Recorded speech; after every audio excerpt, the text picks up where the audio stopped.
Bonjour à tous et bienvenue sur Mosaïque Cristal. Aujourd'hui, on va plonger dans l'univers de la photo en mode c'était mieux avant ou pas. Et c'est aussi le thème de la question posée sur la page Facebook de Mosaïque Cristal. Sandrine nous dira ce qu'en pensent les internautes. Coucou. Salut.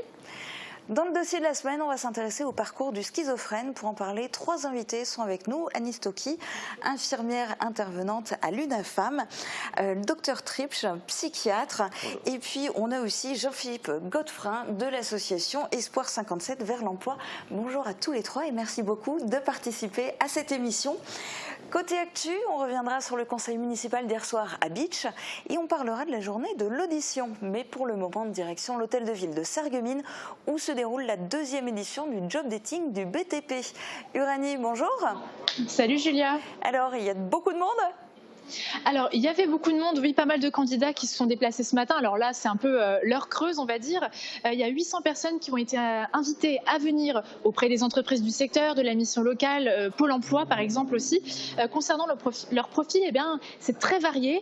Il y a quelques jeunes qui sont à la recherche d'une formation, mais il y a aussi beaucoup de demandeurs d'emploi ou des personnes en reconversion professionnelle. Il y a beaucoup d'hommes qui sont présents, mais cette année, il y avait aussi pas mal de femmes.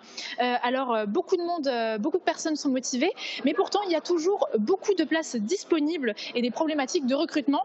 C'est d'ailleurs des thématiques que vous allez pouvoir aborder avec Carmelo Butassi, qui est donc président sur l'arrondissement de Sarreguemines pour la Fédération française du bâtiment. D'accord, donc on va pouvoir l'interviewer tout à l'heure. Merci beaucoup Uranie et merci à Marie au cadrage. On va donc refaire appel à vous dans quelques instants. Voici d'abord un tour d'horizon de l'actu du secteur en 60 secondes.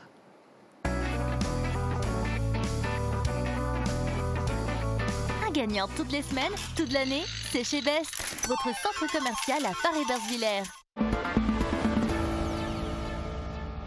La France compterait 6 millions de malentendants.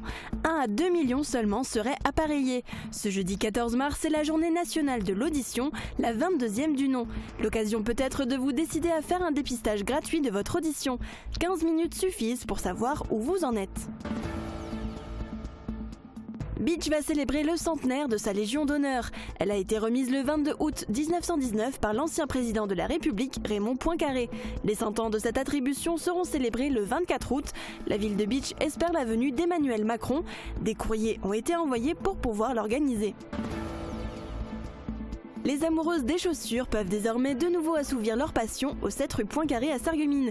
Depuis 15 jours, les souliers du Poincaré sont ouverts du mardi au samedi ainsi que le lundi après-midi. On y trouve des chaussures pour femmes de fabricants italiens, espagnols et portugais. François Guéringer, l'historien du Val-de-Guéblange, retrace la vie de Léo Clossé.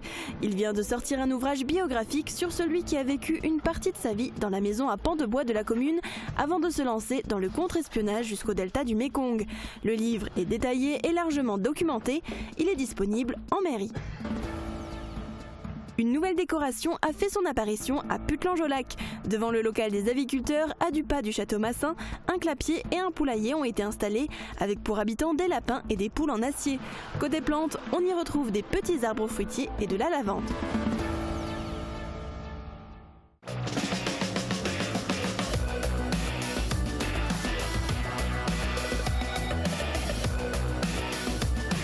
L'Aglo, 10 zones pour développer l'emploi.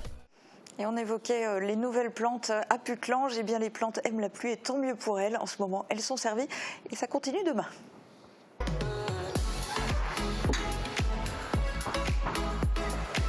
Waouh, mais comment tu fais pour avoir autant d'assurance ?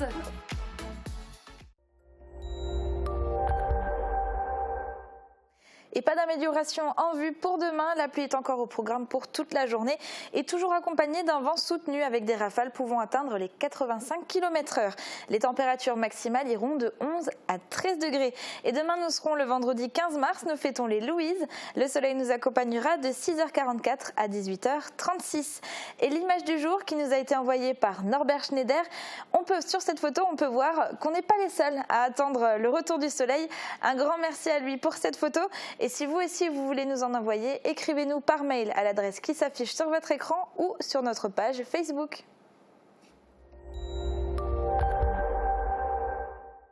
Comment tu fais pour avoir autant d'assurance ? C'est parce que j'ai toutes mes assurances au Crédit Mutuel. Et ça me libère.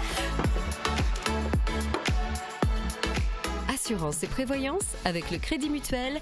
Ayez l'esprit libre. Je dois mon esprit d'ouverture à d'ingénieux créateurs. Fermap, des fenêtres étudiées pour vous.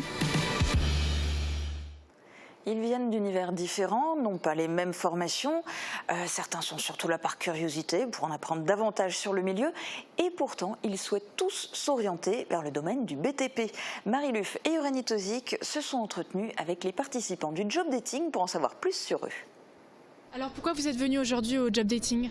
Donc, je suis venue aujourd'hui dans le but de découvrir différents métiers parce que je ne connais pas encore véritablement ma voie. J'aimerais partir dans la communication et je sais qu'il y a différents métiers comme chargé d'affaires ou technico-commercial qui demandent ce genre de connaissances et de compétences, et surtout pour les entreprises en fait qui veulent se répandre à l'international.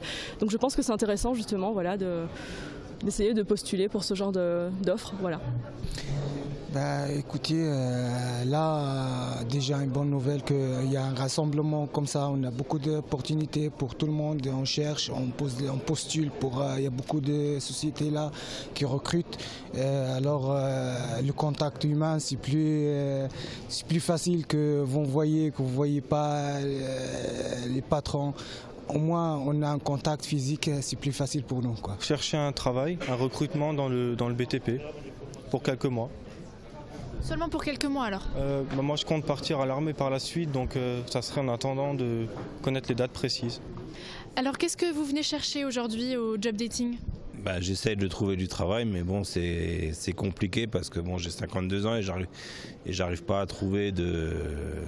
Et puis bon, j'ai quand même été convoqué, mais bon, là, tout ce qui est, il n'y a que des entreprises de bâtiment et le bâtiment, c'est pas fait pour moi. Donc. Et vous êtes demandeur d'emploi, vous avez déjà travaillé dans le BTP ? Moi, j'ai plus que 5 ans, 6 ans dans le bâtiment.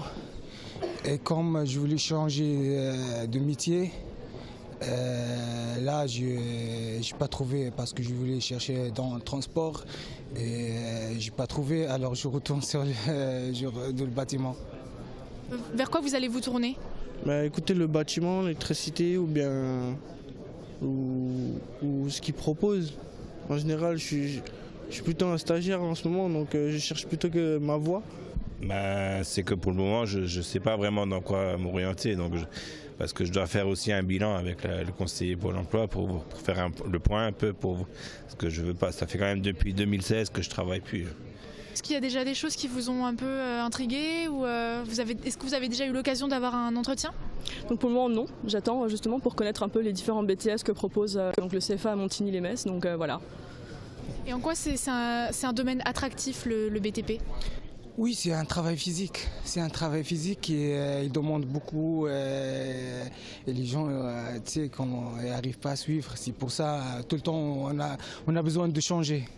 Vers quel domaine en particulier vous souhaitez vous tourner ? Plutôt dans le paysage. J'ai un bac pro paysagiste, donc ça serait vers là. On est maintenant en liaison avec le président de la Fédération française du bâtiment de l'arrondissement de Sarreguemines, Carmelo Butassi. Bonjour. Bonjour.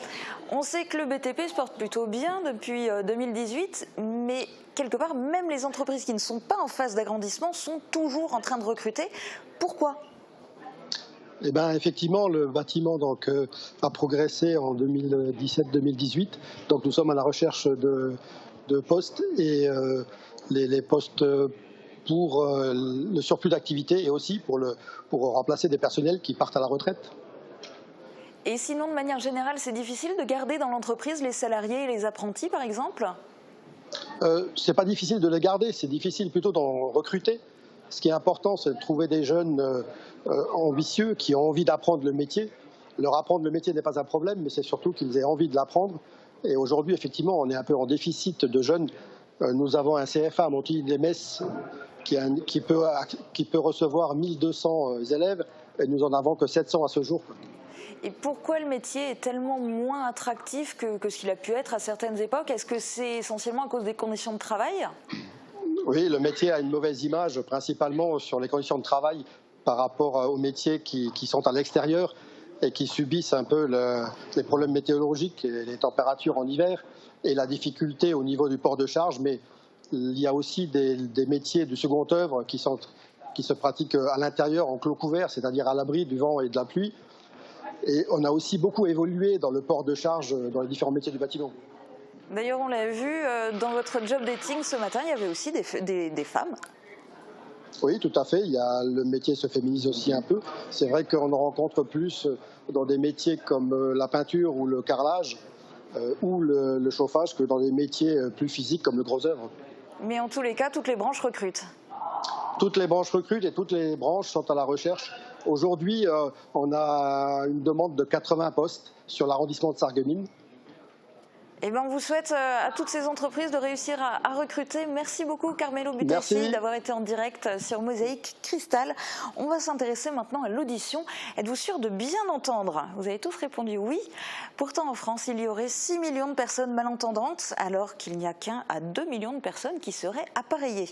Pour savoir où vous en êtes, n'hésitez pas à vous rendre chez des professionnels pour faire un test. L'occasion est idéale aujourd'hui, puisque le 14 mars, c'est la journée nationale de l'audition. Reportage de Yanis Becker et Guillaume Dumonteil. Notre calendrier est parsemé de journées mondiales, européennes ou nationales. Elles permettent de sensibiliser les gens sur des problématiques qui les concernent. Aujourd'hui, nous sommes le 14 mars et ce sont nos oreilles qui sont à l'honneur. La journée de l'audition est très importante, elle est reprise par tous les médias et elle permet à tout le monde de venir tester son audition chez tous les professionnels de santé partenaires gratuitement. 15 minutes seulement suffisent pour tester votre acuité auditive grâce au dépistage tonal et vocal. Cela permet notamment de détecter la presbyacousie, le vieillissement des cellules auditives. Les personnes âgées ne se rendent pas forcément compte de la baisse de leur audition. Quand elles sont concernées par ce problème, elles se mettent naturellement à parler plus fort et à augmenter le niveau sonore de la télé au risque d'en faire profiter tout le quartier. Il ne faut pas penser à son audition uniquement lorsque l'on est retraité, mais tout au long de sa vie. Il est important de protéger ses oreilles depuis le plus jeune âge, qu'on fasse de la musique, des travaux. À partir de 85 décibels, le son est dommageable pour l'oreille. Une fois que l'oreille est atteinte, c'est irréversible. Donc il ne faut pas hésiter de protéger ses oreilles avec des casques, des bouchons anti-bruit, des bouchons musiciens. On a plein de possibilités à mettre à disposition aux gens qui viendraient nous rencontrer lors de cette journée nationale de l'audition. On estime à 6 millions le nombre de personnes malentendantes en France. Entre 1 à 2 millions seulement seraient appareillées. En plus du blocage psychologique, il y a aussi un frein financier. Aujourd'hui, pour un appareil auditif de milieu de gamme, le reste à charge est de 630 € environ. Dans le cadre de la loi 100% santé, les personnes qui souhaiteraient bénéficier de ce même type d'appareil n'auraient plus rien à débourser à partir de l'année 2021.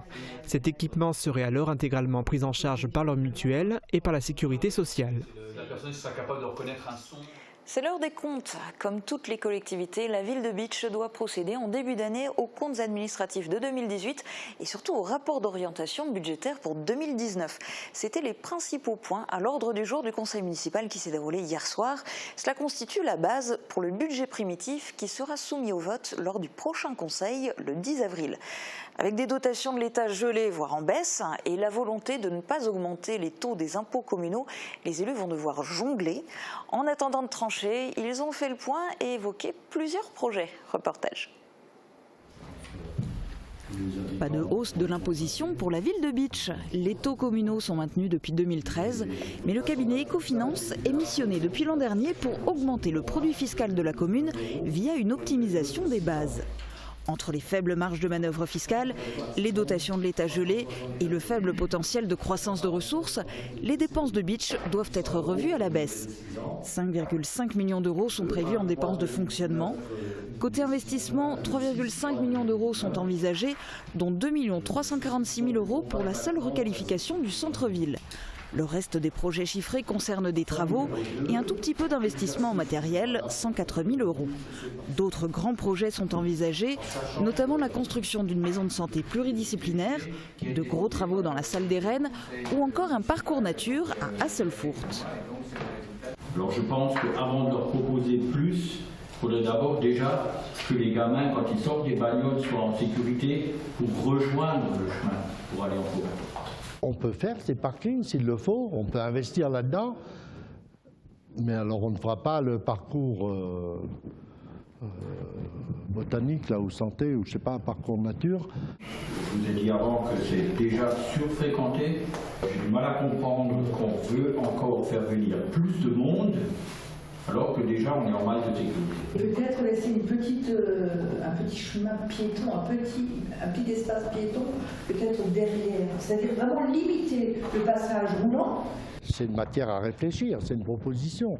Moi, je sais que ça fait 20 ans que les parkings sont comme ça. Bon, jusqu'à présent, il n'y a jamais eu de problème particulier. L'idée de mettre en place un dos d'âne pour ralentir les automobilistes a été évoquée. Une autre solution abordée serait de limiter le stationnement des cars à 15 minutes afin de libérer les emplacements réservés aux bus et éviter ainsi que des enfants soient déposés sur la route, en particulier devant Tepacap. Les élus procéderont à un arbitrage des investissements, verdict le 10 avril lors du vote du budget. En attendant, les conseillers municipaux ont voté plusieurs délibérations. La ville va se porter garant de l'emprunt que va contracter l'association du 3e âge du Pays de Bitche pour la construction d'une résidence autonomie. Elle sera située à côté de l'EHPAD Les Myosotis et le permis de construire étant déjà délivré, le chantier, prévu pour durer 18 mois, pourrait commencer avant l'été. Cette garantie d'emprunt va permettre à l'association d'obtenir un meilleur taux d'emprunt. Les élus ont aussi voté 35 000 € hors taxes de travaux au niveau du stade municipal. Ils misent sur 60% de subventions. Enfin, la ville de Bitche va adhérer à une association qui sera créée le 28 mars prochain, dénommée Territoire 1870. Elle réunira plusieurs communes, essentiellement barinoises, autour d'un grand projet, la commémoration en 2020 des 150 ans du siège de 1870-1871. Et pour le moment, Bitche vit à l'heure de carnaval. Rendez-vous est donné aux plus jeunes. Samedi à partir de 14 €, marché couvert pour le bal des enfants. Dimanche à 14h30, la grande cavalcade commencera sa parade à travers le centre-ville avec un nombre record cette année, 35 chars. Tandis qu'à Sarreguemines, les dernières traces du carnaval 2019 disparaissent peu à peu.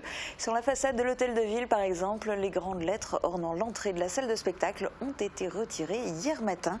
Une semaine après la condamnation du prince, Sarreguemines est redevenue la ville calme du reste de l'année. Et ces images, c'était notre dernier hommage au pauvre Arnaud Ier, un prince parti trop tôt. On passe maintenant à la question du jour, regardez. La photographie a beaucoup évolué. Est-ce que selon vous, c'était mieux avant le passage au numérique ou alors de nos jours? Répondez-nous dans les commentaires. Alors Sandrine, qu'ont répondu nos internautes? Eh bien, René nous a écrit « Personnellement, les photographies numériques me conviennent pour mon usage. Il est facile d'en faire, on peut mitrailler à volonté pour trouver la photo. On peut ensuite la partager par SMS, la retravailler si nécessaire, etc. Pour moi, c'est parfait. » Pour Barbara, c'est pas le matériel utilisé qui pose problème, c'est plus son utilisation. Elle nous dit « Ce que je déplore particulièrement, ce sont les gens qui filment au lieu de vivre. Dans les spectacles et les concerts, on est gêné. Les gens ne profitent plus des moments vécus en cherchant à les archiver. » Et dans notre story, on vous a demandé si vous aviez déjà participé à un shooting photo. Et nos internautes ont été 74% à nous répondre que non. Et pourtant, des photographes, il y en a sur notre secteur. Absolument, merci Sandrine. Et d'ailleurs, les photographes, on va même partir à leur rencontre. Ce sera la fin de cette émission dans notre nouveau numéro de C'était mieux avant ou pas. Mais avant ça, place au dossier de la semaine. C'est tout de suite.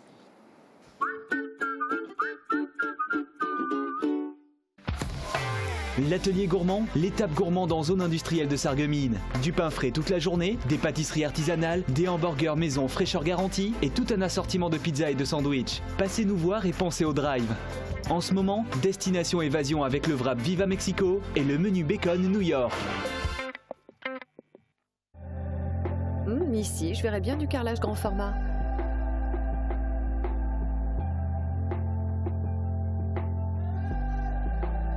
Cette terrasse sera parfaite une fois aménagée. Là, je me ferais bien une salle de bain chaleureuse et zen. Gerber, passer du rêve à la réalité. Toutes les tendances déco sont chez Pink, saison par saison. Et pour toutes les occasions, votre paradis déco vous accueille sur plus de 1000 mètres carrés. Venez chez nous. En plus, le parking est gratuit à l'arrière du magasin. Pink, à Sarrebruck, à côté de l'Europa Galerie. Avant, Marie était mal à l'aise en communauté. Mais depuis son passage à la passion de l'audition, elle n'est plus la même. Avec une solution adaptée, elle sort, voit du monde et peut même à présent apprécier les spectacles. Si comme elle, vous souhaitez changer de vie, rendez-vous à la passion de l'audition. Entendre n'est plus un luxe, mais une nécessité.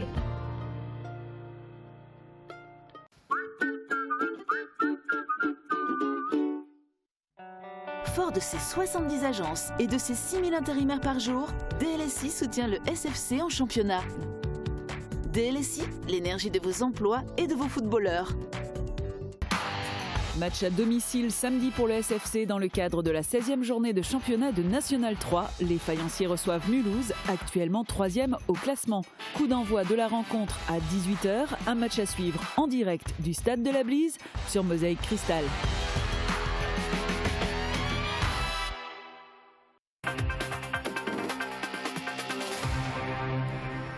Le parcours du schizophrène, c'est le dossier de la semaine. On va essayer de vous en apprendre un maximum et puis de mettre fin aussi à pas mal d'idées reçues. Alors, quelques chiffres. D'après l'INSERM, environ 600 000 personnes souffriraient de schizophrénie en France. Docteur Tripsch, quels sont les principaux symptômes ?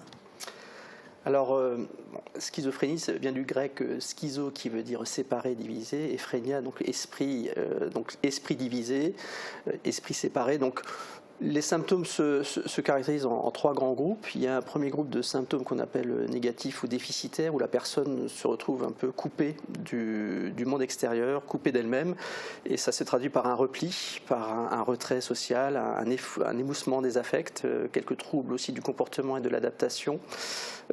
C'est une grande catégorie de symptômes. La deuxième, ce sont les troubles de la pensée, à proprement parler, qui se caractérisent par des idées délirantes, dont les hallucinations qui font partie vraiment intégrante de ces troubles, les symptômes persécutifs. Et il y a un troisième groupe de symptômes qui touchent les fonctions intellectuelles, on appelle ça les troubles cognitifs, avec notamment une atteinte des facultés d'attention, de concentration, de mémoire, notamment de mémoire à court terme, la mémoire de travail, et puis aussi des capacités à planifier des tâches. Voilà un petit peu les trois grands groupes de symptômes qui caractérisent cette pathologie. Alors dans ce que vous venez de dire, on le voit, il y a des choses très très différentes. Du coup, qu'en est-il du diagnostic ? Est-ce que ça met longtemps pour l'établir ? C'est un diagnostic qui est assez difficile à établir d'abord. On nous incite à beaucoup de prudence avant de prononcer ce type de diagnostic. En général, on dit qu'il faut un minimum de 6 mois de recul avant de pouvoir parler véritablement de cette pathologie. Ceci dit, aujourd'hui, beaucoup d'équipes travaillent dans la détection la plus précoce possible du trouble, parce qu'il est démontré que plus on intervient tôt, plus le pronostic est bon. Donc on est maintenant effectivement dans des recherches qui tendent à essayer de déterminer des profils de personnes qui seraient susceptibles d'être en transition, donc, ou de voir leur maladie émerger.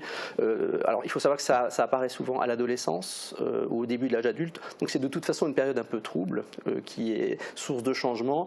Ces changements peuvent simplement être une crise d'adolescence, mais peuvent aussi éventuellement être le révélateur de quelque chose de plus profond, d'où la difficulté et la prudence lorsqu'il s'agit de parler de cette pathologie. Jusqu'à arriver, dans ces cas-là, à annoncer effectivement ce diagnostic. Un diagnostic qui est bien sûr un choc pour le patient, mais qui, j'imagine, doit être un choc aussi pour ses proches, pour sa famille. Anis Toki, vous intervenez à l'UNAFAM, donc c'est l'Union nationale des familles et amis de personnes malades et ou handicapées psychiques. En général, comment l'entourage du malade prend l'annonce du diagnostic ? De toute façon, au moment de l'annonce du diagnostic, les gens sont atterrés et ne pensent pas du tout encore à se diriger vers une association. C'est souvent longtemps après, quand le diagnostic a été établi, quand les émotions ont pu affleurer un peu, qu'on arrive à le partager. Au début, c'est vrai que les gens sont souvent repliés sur eux-mêmes, n'ont pas de lien, même avec la famille proche, souvent c'est caché. Donc l'UNAFAM, c'est déjà, quand les familles arrivent à intégrer l'UNAFAM, c'est déjà un grand pas vers l'acceptation que quelque chose ne va pas. On ne parle pas forcément de diagnostic qui, comme le disait le docteur Tripsch très justement, est trop difficile à établir, mais au moins un lien avec les familles et aussi surtout de pouvoir apporter aux familles une protection protection et un accompagnement pour elles-mêmes. Parce que certes, tout le monde est centré sur la prise en charge du patient et c'est de mieux en mieux dans l'évolution. Mais sur la prise en charge des familles, souvent ça reste encore difficile. Donc notre rôle est celui-là. D'autant que c'est aussi les accompagner parce que les familles, les proches ont incontestablement aussi un rôle à jouer auprès du patient. Ils ont de plus en plus un rôle à jouer parce que pendant la période d'hospitalisation, le patient est totalement pris en charge. Mais après, il y a aussi le retour à domicile, pas seulement être à la maison, mais aussi gérer la vie, reprendre pied dans le monde du travail. Voilà, donc il faut que les familles soient présentes pour pouvoir accompagner le patient dans ce contexte-là. Et aussi, il faut qu'elle puisse comprendre quel est le problème, ce qui n'est pas toujours évident. Alors justement, il y a la vie familiale, la vie sociale et vous l'avez dit, il y a aussi la vie professionnelle. Jean-Philippe Godefrin, au sein de l'association Espoir 57 vers l'emploi, vous aidez des personnes atteintes de maladies psychiques et donc notamment de schizophrénie et vous les aidez à maintenir ou reprendre une activité professionnelle. Ça fonctionne comment dans votre association ? Alors ça fonctionne dans un réseau identifié de prescripteurs, soit Pôle emploi, soit Cap emploi. Également maintenant l'employeur, quand il y a une situation de handicap avérée, avec une reconnaissance par la maison départementale des personnes handicapées ou en cours. On s'occupe de gens qui, dans la reconnaissance du handicap, c'est-à-dire qui ont un impact social de leurs symptômes. Et nous sommes des professionnels avec un service qui accompagnons des gens sur la sphère de leur rétablissement, le soin étant axé sur la stabilisation, et nous sommes sur le rétablissement, c'est-à-dire appuyer des personnes pour qu'elles puissent retrouver une place adaptée à leurs capacités, à leurs ressources internes. Mais donc une place active. Alors il y a aussi bien de l'ESAT que du travail en milieu ordinaire, ce qu'on appelle le milieu ordinaire, c'est les entreprises lambda. Comment vous faites pour convaincre des chefs d'entreprise d'embaucher, par exemple, des personnes qui souffrent de schizophrénie ? Alors effectivement, on accompagne toujours un parcours singulier. Donc on accompagne en valorisant les ressources des personnes, en entraînant les personnes à se valoriser eux-mêmes et à ne pas se réduire à leur diagnostic. Donc il y a un accompagnement essentiellement centré sur la personne. Par rapport à l'environnement, il s'agit, par rapport à des situations concrètes, de déstigmatiser, de rassurer, de lever tout un tas d'obstacles, de stéréotypes sociaux négatifs qui pèsent sur ces personnes qui sont un peu leur double peine. Est-ce qu'il y a aussi des obstacles d'ordre pratique ? Est-ce que par exemple les postes, il faut être capable de demander à une entreprise de les adapter ? C'est toujours une négociation singulière, c'est-à-dire effectivement l'adaptation de postes, notamment en termes de temps de travail, de typologie de poste, d'environnement relationnel, puisque la relation est au cœur du handicap psychique, est toujours quelque chose qui s'adapte, mais sur un mode que je dirais artisanal, c'est-à-dire au cas par cas.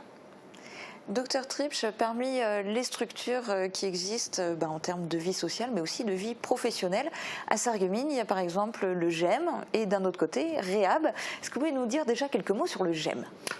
Alors le GEM, effectivement, c'est une structure assez originale qui existe depuis maintenant, c'est un concept qui a une dizaine ou une quinzaine d'années, qui fait partie intégrante de toute l'action de réhabilitation, de réinsertion de nos patients. On appelle ça les thérapies sociales.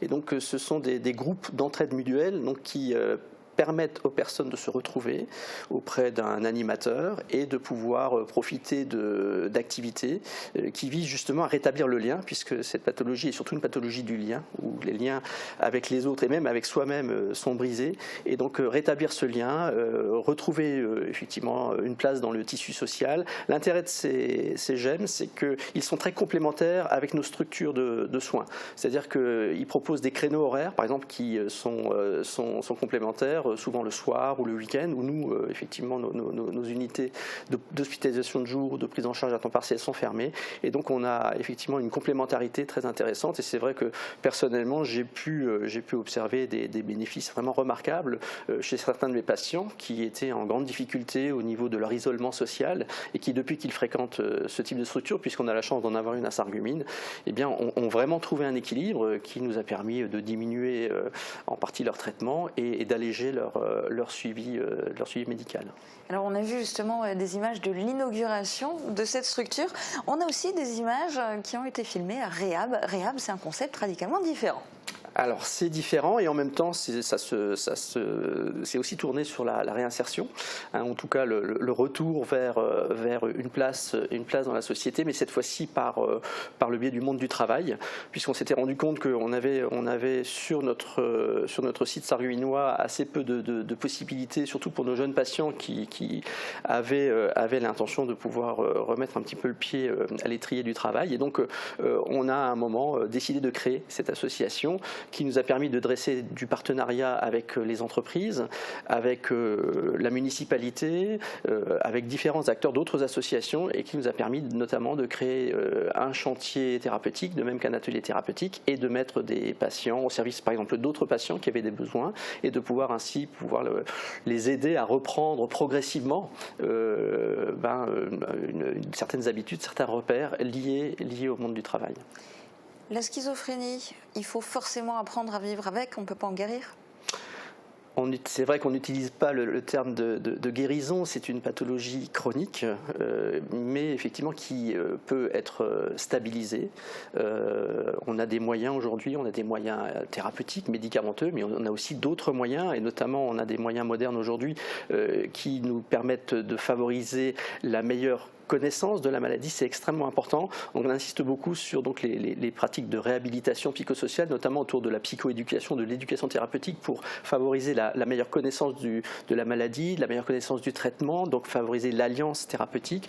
On propose aussi des thérapies de réentraînement, de rééducation cognitive pour réparer un petit peu les fonctions d'attention, de concentration qui sont perturbées par la maladie, et puis de réentraînement aux habiletés sociales, c'est-à-dire acquérir à nouveau quelques habitudes, quelques compétences qui étaient un petit peu perturbées par la maladie, notamment au niveau de la présentation, de la communication interpersonnelle, de la gestion du budget, des loisirs, et tout ça en se basant sur les capacités, sur le potentiel du patient, qui devient vraiment, qui est placé au cœur du dispositif et qui devient vraiment un partenaire de la prise en charge. Il n'est plus considéré comme par le passé comme quelqu'un qui a une pathologie qui est surtout vue sous l'angle du déficit, mais plutôt comme quelqu'un ayant des ressources et sur lesquels on va s'appuyer pour essayer de l'aider au maximum à retrouver une meilleure qualité de vie, une meilleure autonomie et donc sa place dans la société telle qu'il la mérite. Ce qui n'est malheureusement pas du tout pour le moment dans l'inconscient collectif au niveau de la société. La majorité du temps, quand on parle de schizophrénie par exemple dans les médias, c'est suite à un grave fait divers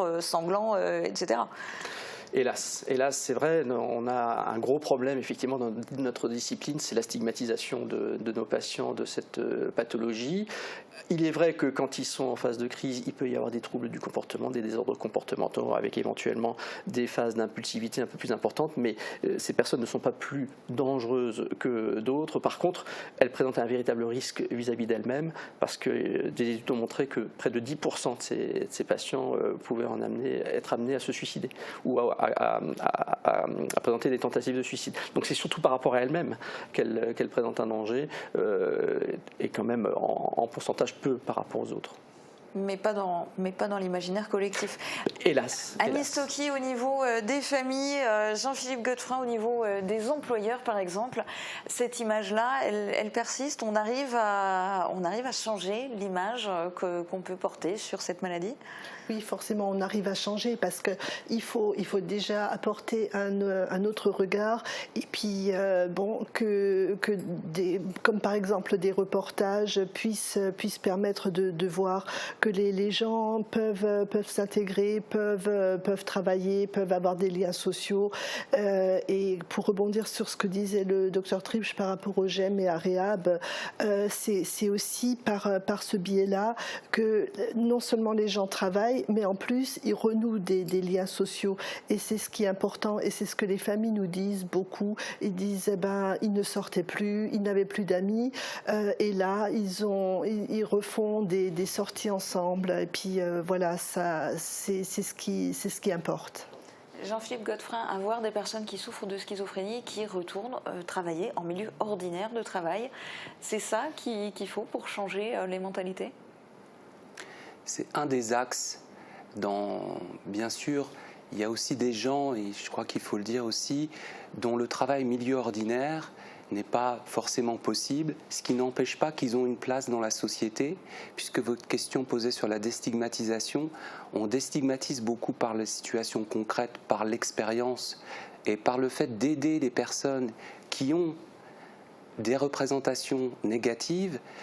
Ce qu'on comprend mieux, on en a moins peur. Et je crois qu'il faut aider, et nous sommes des professionnels là aussi pour ça, pour aider à décrypter, à faire comprendre qu'effectivement, par exemple, la dangerosité est essentiellement pour le patient lui-même et casser les a priori qui sont basés essentiellement sur beaucoup d'angoisse, qui est une angoisse de longue durée, et qu'effectivement, c'est quand même, il y a des véritables voies d'amélioration. Et pour déstigmatiser, il y a aussi des actions qui sont menées envers le grand public, et notamment le prochain rendez-vous, c'est le 26 mars, et ça se passera au Brit Hotel à Sarreguemines. Anis Toki, il va se passer quoi ? C'est ça, c'est un événement qui fait partie des semaines de la santé mentale, dont nous décentralisons sur Sarreguemines. C'est l'UNAFAM de Metz qui a organisé un ciné-débat qui est organisé sous le patronage du docteur Tripsch. Et donc, c'est des journalistes de Metz, des élèves journalistes de Metz qui ont filmé en situation réelle une personne qui est atteinte de schizophrénie, donc qui ont suivi son parcours. Et ça va être présenté au grand public. Et j'insiste bien sur le fait que c'est pour tout public, parce que c'est vraiment des semaines d'information. Les gens qui sont touchés par la maladie savent où trouver l'information, ou de plus en plus sont orientés dans des réseaux. Et là, ces semaines-là, c'est vraiment pour que, dans un but de déstigmatisation, pour que tout public puisse accéder à l'information. Et pour le mot de la fin, je vais vous demander à chacun quels sont vos espoirs. Docteur Tripsch, vous en premier, il faudrait peut-être qu'on commence déjà par utiliser à tort et à travers le mot schizophrène. Peut-être, oui, ça fait partie effectivement de la base de la déstigmatisation. C'est vrai qu'on est même enfermé nous-mêmes dans des terminologies qui stigmatisent nos patients, le terme de schizophrène, halluciné, parfois même des confrères utiliser encore le terme de dément, de fou. Tout ça, c'est effectivement des petits détails, mais qui accumulés nous enferment nous-mêmes et enferment nos patients dans ces images. Donc c'est vrai que moi, si j'avais un souhait ou un vœu, ce serait peut-être d'avoir quelques médicaments encore un peu plus efficaces pour cette pathologie, mais enfin, c'est surtout effectivement avoir une action sur la société. On agit sur nos patients, mais il y a aussi une action sur la société. Comme le handicap physique a été reconnu clairement, et la société s'est adaptée. On essaye d'aménager des accès pour les personnes qui souffrent de handicap physique. Je crois qu'il faudrait que effectivement notre société puisse aussi entrevoir le handicap psychique à sa juste mesure et pouvoir effectivement s'adapter et pouvoir accompagner et accepter ces personnes qui souffrent de ce handicap comme ils le méritent. Et c'est vrai que c'est tout un schéma, tout un modèle qui doit changer, avec des actions qui doivent être menées, des actions de communication comme il y en aura une effectivement la semaine prochaine. Et tout ça, il faut effectivement répéter. Je pense qu'on aura encore beaucoup de travail pendant beaucoup d'années, mais il faut vraiment continuer à œuvrer dans ce sens.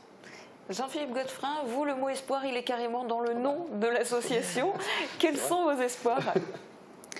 C'est un espoir très concret et puis qui est déjà quand même là, c'est-à-dire que notamment au niveau du management, je suis intervenu l'an passé au ministère de la Défense où il y avait un séminaire handicap psychique et management.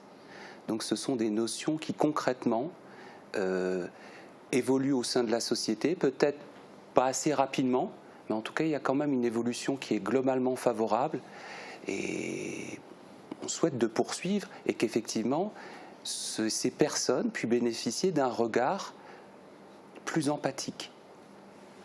Ça, c'est encore pas gagné, effectivement. Anis Toki.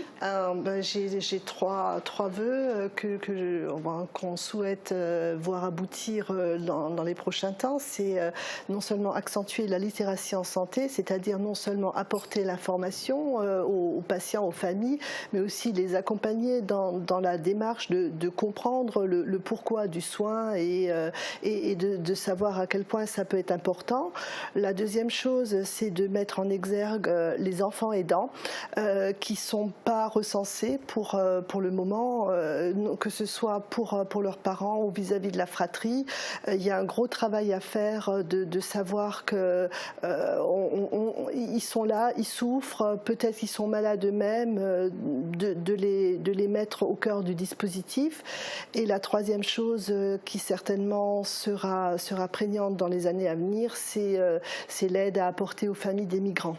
Parce que déjà les migrants ne sont pas recensés non plus, les familles ne savent pas s'exprimer, il y a la barrière de la langue, donc je pense que pour l'avenir ce sera important de le mettre en place. Et pour finir cette émission, on va donner aussi le numéro de téléphone de l'UNAFAM pour toute personne qui voudrait se renseigner, avoir des conseils, rejoindre éventuellement l'association. Il est affiché en bas de l'écran. Merci beaucoup à tous les trois d'être venus témoigner dans cette émission. Merci. On va plonger maintenant dans l'univers de la photographie, changement radical d'ambiance. À Sarreguemines, il y a beaucoup d'artistes et notamment des photographes. Dans notre magazine, c'était mieux avant ou pas ? On vous propose de nous accompagner dans une enquête un peu spéciale. En fait, tout est parti d'une vieille photo qui a été retrouvée dans nos archives. Une photo dont on ignorait tout et puis qui nous a poussé petit à petit à nous intéresser à son passé et du coup, en même temps, au thème de la photographie à Sarreguemines. C'est signé Yannick Sur. Je vous laisse découvrir en vous souhaitant une très bonne journée. À demain.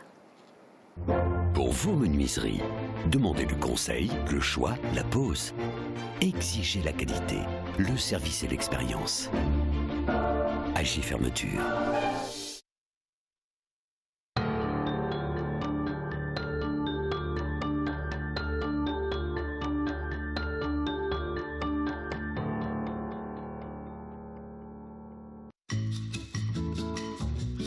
Il arrive que, pour une émission comme la nôtre, on ait besoin de fouiller dans nos vieilles archives. Rapidement, on tombe sur des symboles d'une époque qui paraît aujourd'hui irréelle. Et puis, petit à petit, on se rapproche tout doucement de notre sujet. On fouille jusqu'à tomber sur quelque chose qui attire notre attention.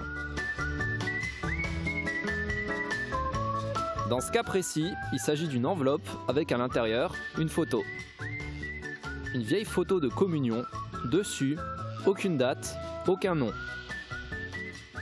Juste une enveloppe avec le nom d'un studio et l'adresse à Sarreguemines, aux 10 rue de la Chapelle. C'était tout ce qu'il fallait pour piquer notre curiosité et nos instincts d'enquêteur. Vous l'avez probablement deviné, cette fois-ci, C'était mieux avant ou pas vous emmène à la découverte de la photographie à Sarreguemines. Puisque c'est le seul indice en notre possession, on se rend avec notre photo à l'adresse écrite sur l'enveloppe. À 2 pas du palais de justice, nous voici rue de la Chapelle. Et bien évidemment, comme vous pouvez le voir, rien qui révèle la présence d'un photographe au numéro 10. Par contre, un peu plus loin dans la rue, surprise, on tombe sur un studio photo. D'autant plus que, sur la devanture, on peut lire « Depuis 1896 ». Allez hop, on entre à l'intérieur du studio autrement vu et on va poser la question directement à sa photographe. Oui, cette photo elle a bien été prise aux anciens studios qui se trouvaient à l'époque 10 rue de la Chapelle à Sarreguemines. Et maintenant, le studio se trouve au 1 rue de la Chapelle à Sarreguemines. Le studio, il existe depuis 1896. À l'époque, c'était la grand-mère de Monsieur Kremer qui a ouvert ce studio. Donc c'était une femme. En 1896, je trouve ça c'était déjà pas mal. Après, le petit-fils a repris l'affaire et puis moi, j'ai repris le studio en 2000. Comment j'en suis arrivée à reprendre le studio? Tout simplement, quand j'ai fini mes études de photo, je voulais absolument travailler dans la photo, mais on me demandait ce que je voulais faire et moi je voulais faire un petit peu de tout, c'est-à-dire faire de la prise de vue, faire du développement, faire le tirage, faire vraiment le suivi. Je me suis dit, la seule solution pour pouvoir faire ça, c'est d'avoir ta propre boutique. Donc à 19 ans, j'ai franchi la porte du studio Kremer. J'ai demandé à l'époque s'il vendait, il m'a dit de repasser avec mon papa. Et donc du coup, je suis repassée et 3 mois après, j'ai racheté le studio. Par rapport à avant, les techniques, elles n'ont pas vraiment changé. La chose qui a vraiment essentiellement changé, c'est maintenant le numérique. Ce qui est mieux, c'est que tu visualises tout de suite ce que tu as fait, donc normalement, pas d'erreur. C'est une autre façon de classer, une autre façon de ranger, mais la prise de vue reste toujours la même. Que ce soit avant en négatif, tu faisais tes réglages, machin, et maintenant tu fais pareil, tu es obligé de faire la même chose. Les prestations sont actuellement exactement les mêmes que ce qui était proposé à l'époque. La seule différence, c'est vraiment, avant, on travaillait en argentique et maintenant, on travaille en numérique. Il n'y a rien qui change dans le portrait. Il faut toujours mettre les gens à l'aise, il faut faire un beau cadrage, il faut faire une belle mise en scène, une belle lumière. Et bon, c'est surtout les gens qui viennent au studio pour se faire photographier n'ont pas l'habitude de se faire photographier. Donc le but déjà du photographe, c'est de les mettre à l'aise. Si les gens ne sont pas à l'aise, tu n'auras pas une bonne photo. Donc déjà, il faut que le courant y passe et après, ça se fait tout seul. Ce qui a énormément changé dans le métier de la photographie, c'est qu'avant, on passait beaucoup de temps sur le terrain et on développait ses films, alors que maintenant, on passe aussi encore du temps sur le terrain, mais on passe aussi énormément de temps devant l'ordinateur. Photoshop, quand j'ai commencé en 2000, c'était tout le début, on travaillait presque pas dessus, voilà. Moi, mon premier appareil photo numérique, je l'ai eu en 2007, et à partir de ce moment-là, j'ai dû déjà maîtriser l'appareil photo, maîtriser le logiciel Photoshop où je ne savais pas du tout comment m'en servir et j'ai appris toute seule. Et maintenant, passer une journée sans travailler sur Photoshop, ça se fait presque pas. Quand je suis sortie de la 3e, on m'a demandé qu'est-ce que je veux faire. Et moi, j'ai tout de suite dit que je voudrais faire de la photo. Donc du coup, mon cursus, il est simple. J'ai commencé par faire un CAP photo et un BEP audiovisuel. Suite à ça, j'ai fait après un bac pro photo et en sortant de l'école, je me suis dit maintenant il faut que j'arrête l'école parce que je suis pas sur le terrain, je suis pas dans le truc, je suis pas impliquée donc ça m'intéressait pas. C'est pour ça que tout de suite à partir de mes 20 ans, j'ai racheté cette affaire. Mes premiers clients, c'est mes premiers portraits. J'ai commencé vraiment sur le tas. La photo portrait. Pourquoi? Parce qu'il y a ce contact avec les gens. Quand j'étais à l'école, j'ai fait plusieurs formations différentes, du reportage, du studio de pub et du portrait. Mais vraiment, ce qui me plaît, c'est le portrait. C'est ce contact avec les gens, c'est de découvrir à chaque fois une nouvelle personne, une nouvelle personnalité et faire ressortir cette personnalité. C'est pour ça que je me suis lancée dans le portrait. C'est une passion, hein. C'est sûr à 100%. Il faut vraiment être passionné, quoi.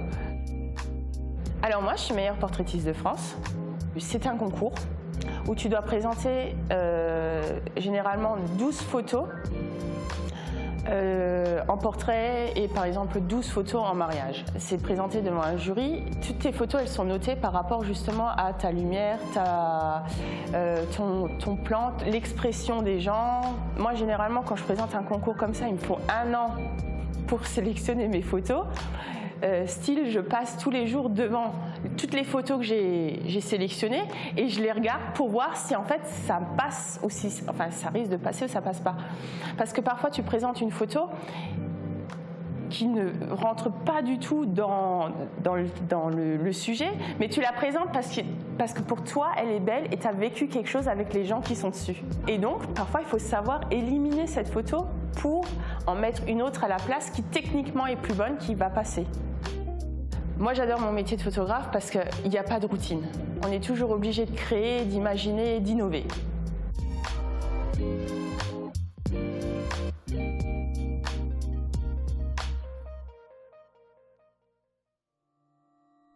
Depuis son invention, le portrait accompagne la photographie, comme sur ces clichés datant de la fin du 19e siècle.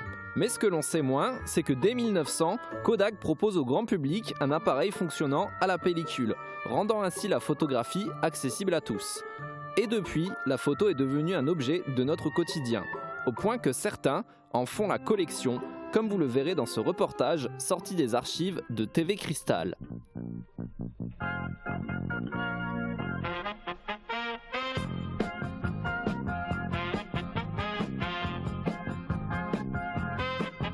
Cette exposition sur le passé d'Egelsart est partie d'un défi que mon fils a lancé sur une page Facebook qui s'appelle Fan d'Egelsart.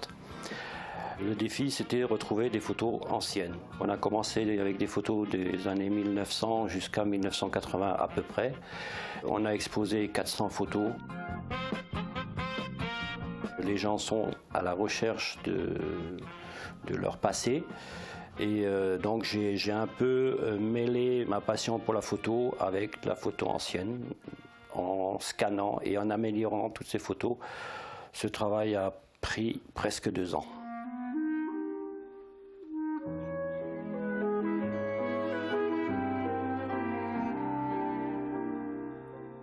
On a découvert plusieurs choses. Sur les photos des mariages des années 1900, 1920, 1930, la mariée était en noir. J'ai demandé à une personne âgée du village qui m'a répondu « Écoute, c'est tout simple, la robe en blanc ne pouvait pas resservir, alors qu'en noir, elle pouvait servir pour d'autres occasions. »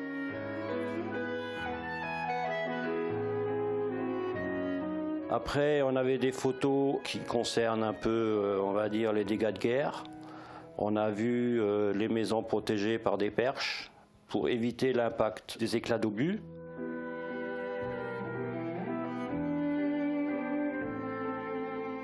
Au Waldeck, il n'y avait pas d'eau, étant donné que le village est situé en hauteur. Donc les hommes allaient chercher l'eau le dimanche soir au pied du Waldeck et le ramenaient dans les maisons avec des bassines et des seaux pour la lessive du lundi. Après, on a eu des photos de la croix du Kreuzfelsen. Cette croix a été financée par un scieur local. Elle était quand même en hauteur. Le curé a dû monter une échelle pour aller la bénir et pour bénir la foule qui était en dessous. Et cette croix a été foudroyée plus tard par la foudre. Donc il ne reste plus rien de cette croix. Il reste juste on voit un petit emplacement où elle était. On s'embrassait à chaque instant.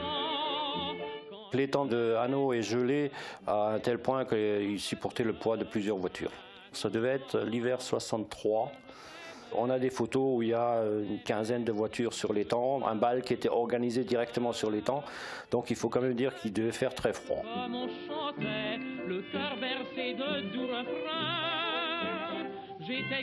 On avait récolté des photos de la visite de l'évêque. On a eu une photo de 2 jeunes filles qui se présentent devant l'évêque pour lui baiser l'anneau. Et lors de l'exposition, ces 2 jeunes filles se sont retrouvées, moment d'émotion intense. Beaucoup de gens se sont retrouvés en voyant ces photos anciennes où ils étaient jeunes, où ils faisaient des bêtises ensemble. Et donc, on a eu beaucoup d'émotions pendant les 4 jours d'exposition. Et on va reverser plus de 1 500 € de bénéfices à la Ligue contre le cancer.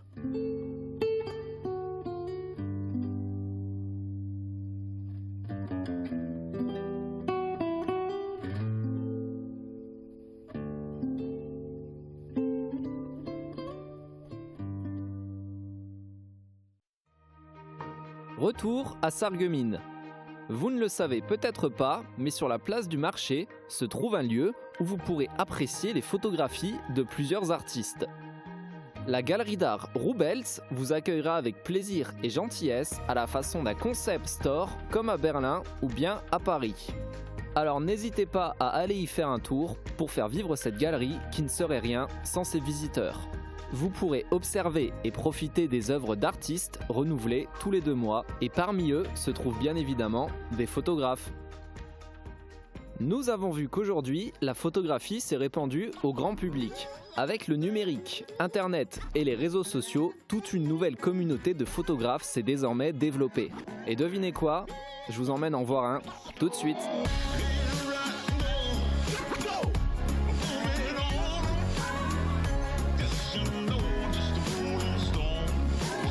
Je m'appelle Eric et je suis photographe. Je suis devenu photographe tout simplement parce que en fait, je cherchais un moyen de m'exprimer, un côté artistique qui me plaisait. Puis j'ai toujours été attiré par l'image, aussi bien au niveau du cinéma et puis la photo, donc forcément. Je me suis plus tourné vers le portrait. Après, en fait, ça a été un cheminement qui s'est fait assez simplement. J'ai eu envie de tester. Voilà. Je me suis dit pourquoi pas prendre des personnes aussi en photo. Ce qui m'a plu, c'est vraiment ça, c'est le pouvoir de pouvoir mettre en valeur les personnes. Et du coup, je trouve que même au travers de la photo, c'est aussi le moyen de faire une rencontre avec les gens. Voilà, c'est pas juste un cliché, c'est de rencontrer les autres et de pouvoir ressortir la photo comme un témoignage de ce moment-là. C'est vrai que moi j'aime particulièrement la photo en noir et blanc parce que je trouve déjà que c'est assez intemporel. On peut voir ça vraiment à n'importe quelle période, il n'y aura pas vraiment quelque chose qui va se démarquer par rapport à un certain style. Voilà, vraiment en noir et blanc, ça peut être vraiment de n'importe quelle époque. Après moi je trouve ça a vraiment un côté un peu plus classe, que c'est plus marquant. Je fais beaucoup de portraits féminins parce que je pense avoir une certaine sensibilité que j'aime bien retransmettre justement dans mes photos. Voilà, une certaine sensibilité, une certaine douceur. Et du coup, qui s'exprime mieux, je pense à travers les femmes, les modèles féminins, etc. Donc c'est vrai que c'est quelque chose qui moi me parle plus aussi. Pour organiser les shootings et tout ça, des fois ça m'arrive de les faire chez moi. Je préfère aussi travailler en lumière naturelle, donc ça peut être aussi tout simplement en extérieur ou chez les personnes, suivant ce qu'on fait. Pourquoi les réseaux sociaux ? Du coup, je pense que c'est vraiment un avantage justement pour diffuser son travail. Et c'est vrai que ce qui est intéressant, c'est qu'il y a vraiment une communauté qui se crée et beaucoup de contacts entre différents photographes, etc. C'est vrai que c'est vraiment pas mal même pour se faire connaître, même à plus grande échelle.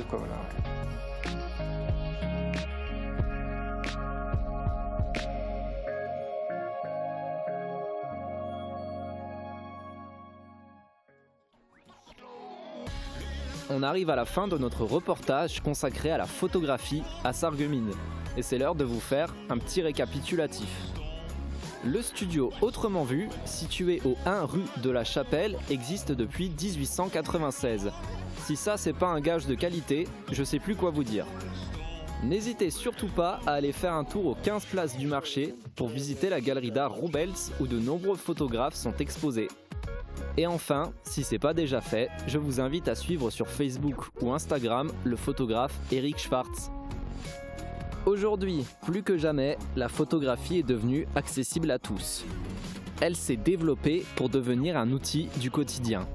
À vous de me dire maintenant si c'était mieux avant ou pas.